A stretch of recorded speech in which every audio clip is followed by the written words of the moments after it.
Magandang araw mga kaibigan. Gusto kong i-share sa inyo ang pahayag ni Senator Amy Marcos. Isang matapang na pahayag ito ha. Sabi niya, ang gobyerno ngayon ay hindi Marcos. Ano daw? Romualdez at Araneta daw ang gobyerno ngayon. Anong basihan ng senadora na Romualdez at Araneta ang gobyerno? Okay, pakinggan natin si Senator Amy at bigyan natin ito ng reaction. Ang gobyerno ngayon ay hindi Marcos. Ang gobyerno ngayon ay Romualdez at Araneta.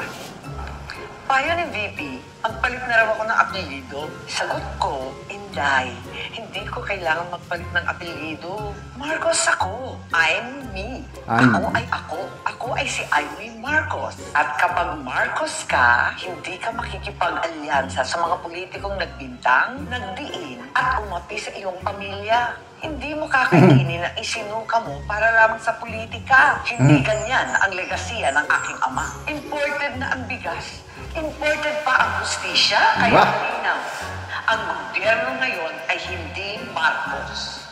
Ang gobyerno ngayon ay Romualdez at Araneta. Kaya tandaan, ako ay ako. I'm me. Ay may isip, ay may salita, ay may gawa. Number 39 sa balota, Amy Marcos. Okay. Balitin natin ha. Ang ganda. Napaka-powerful na. Ang Ang ganda. gobyerno ngayon ay hindi Marcos. Ang gobyerno ngayon ay Romualdez at Araneta.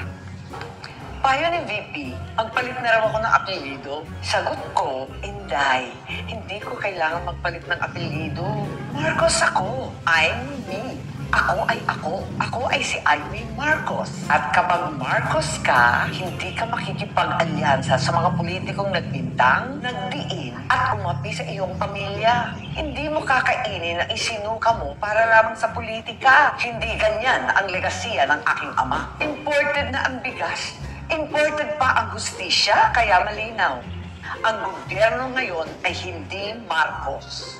Ang gobyerno ngayon ay Romualdez at Araneta. Kaya tandaan, ako ay ako. I'm me. Ay may isip, ay may salita, ay may gawa. Number 39 sa balota. Okay. So, grabe no? Siya lang ang political figure ngayon na makapagsalita niyan. Sino ba sa tingin nyo ang may kayang magsalita niyan? Siya lang dahil siya ay super ate. So agree ba kayo sa sinasabi niya na ang gobyerno ngayon hindi pinapatakbo ng Marcos? Yun ang pagkakaintindi ko ka. Sino ang nagpapatakbo? Eh klaro, sabi niya, Romualdez. Sino bang Romualdez? Si Speaker of the House kaya?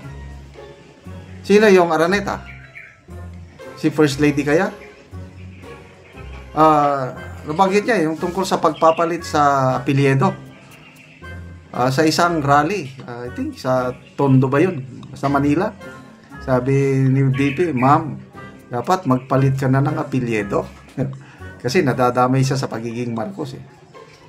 Tapos, dinagdagan pa ni BP, ay sorry ma'am, Romualdez din pala ang middle initial mo. Tanggalin niyang Marcos. Romualdez ang mother niya, di maging Romualdez siya, di lalong apektado siya. No choice siya, kundi kaya lang may dumipinsan, may nag-open letter kay BP Sara tungkol sa bagay na ito, yung pagpapalit. Sabi ng Marcos loyalist na taga Tondo, hindi dapat si Amy ang magpalit ng apelyido. Dahil si Amy lang ang talagang tunay na Marcos. Si Amy ang na nagmana sa kanyang ama, si Marcos Sr. Sabi niya. And I agree. Silang tatlong Marcos, nako, malayo sila kay Senator Amy sa talino, sa malasakit, and everything. So, hindi ako agree na magpalit siya ng apelyido. Sabi ng Marcos loyalist, yung nag-open letter kay si Bongbong daw ang dapat magpalit ng apelyido. Dahil hindi niya nasusunod yung legacy ng Marcos Sr. So, sa open letter na yon, ang dami niyang sinabi na mga, ano ba yung matandaanan ko yung EDCA. Noon, Marcos Sr., hindi siya nagpa-control sa mga Amerikano. Kung anong gusto ng Marcos Sr., sumusunod ang mga US, yung mga US bases noon, yung Clark, Subic. Nung una, halos ayaw nilang magrenta, but later on, dahil sa galing ni Marcos Sr., nagre-renta sila ng mahal. Kaya ngayon yung EDCA, libre. So, ano pa, marami siyang sinabi, yung ginawa niya kay Pangulong Duterte. Yun, nireklamo din ng Marcos loyalist na ang mga Marcos, sabi niya, may utang na loob, may pagtanaw ng utang na loob. Itong ginawa ng Marcos Jr., walang utang na loob. So, I don't know kung anong tingin nyo kay Senator Amy. Basta ako, sa aming balota, ito, more than 6,000 na itong sample ballots namin. Yan, Duterte. Kaya lang, may Amy Marcos, yung plus 2 namin at Camille Villar. More than 6,000 na i-distribute na namin.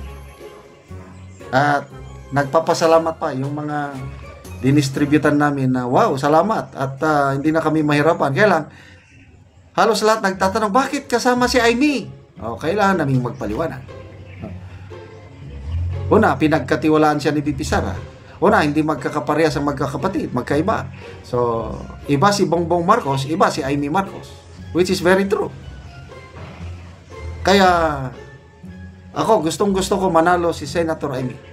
Dahil nasa, yung survey ng SWS, nasa number 12 na siya. Sa Pulse Asia naman, number 13. So, konting push na lang ito. Tapos, i-endorse pa siya ng Iglesia ni Cristo. Wow. Sana, ma-endorse ng Iglesia si Senator Amy at Camille Villar. Sigurado na yan. Pasok na yan. Okay? So, pag nanalo si Camille Villar at Amy Marcos, nanalo rin si Bato at saka si Bongo. Hoping manalo rin sina Congressman Dante Marcoleta, Attorney Vic, Philip Salvador, and Attorney Jimmy Bundok. Nako, solve na po tayo. Ligtas na si VP Sara sa kanyang impeachment trial. Okay. Salamat mga kaibigan sa inyong pagsubaybay sa ating channel. Nakakatulong kayo ng malaki sa tribong Talaandig ng Bukidnon dahil namimigay po tayo ngayon ng yero at pako galing of course sa sweldo ng ating channel para ma-repair ang mga sira-sirang bahay ng tribong Talandig.